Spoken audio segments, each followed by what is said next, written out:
chewing gum mo.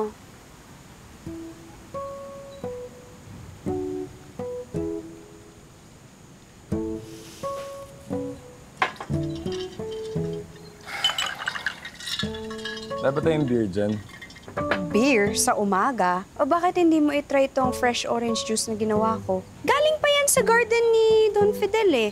Full of antioxidants, vitamin C, Bingi ka ba? Ha? Hindi nga ako umiinom niyan.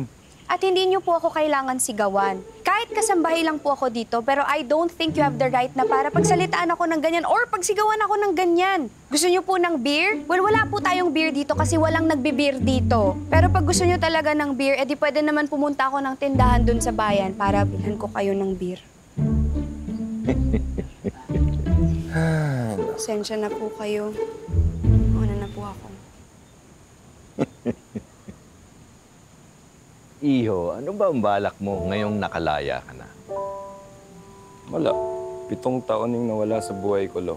Alam mo yun, mahirap pawiin yun. It does not hurt to start over, Edward. Ano pala nandito sa mansyon, ha? Ano, sa akin mo ba ibibigay yung mansyon pag nawala ka na, Lo?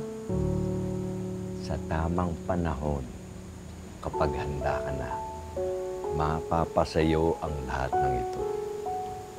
Gusto nyo? Kaya na tayo? Sige na, kumain ka na. Lilian, pwede ba kita makakausap sandali? Tungkol po ba to sa pagsigaw ko kay Edward kanina? Pasensyahan niyo na talaga ako, Don Fidel, ha? Hindi ko lang talaga napigilan. Hindi ka kailangan mag-sorry. Natuwa nga ako.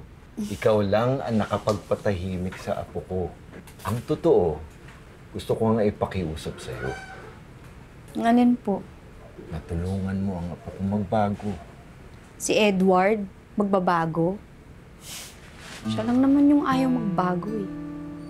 Lilian, more than anyone, ikaw ang nakakaalam na ang uod sa tamang panahon ay nagiging magandang paru-paro. Lahat nagbabago. Basta nasa tamang paggabay.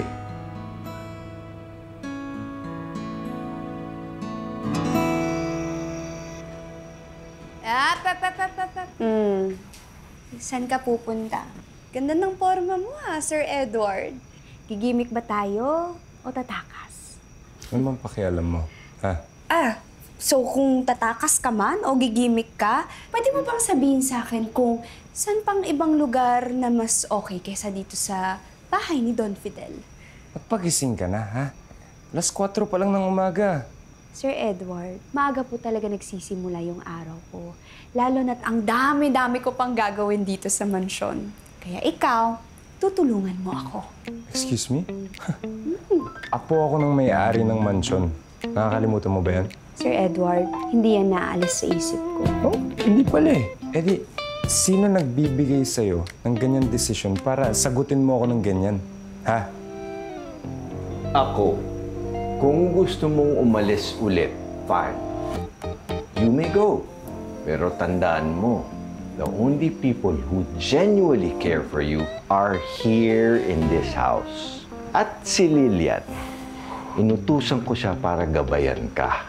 Edward, you need us more than we need you.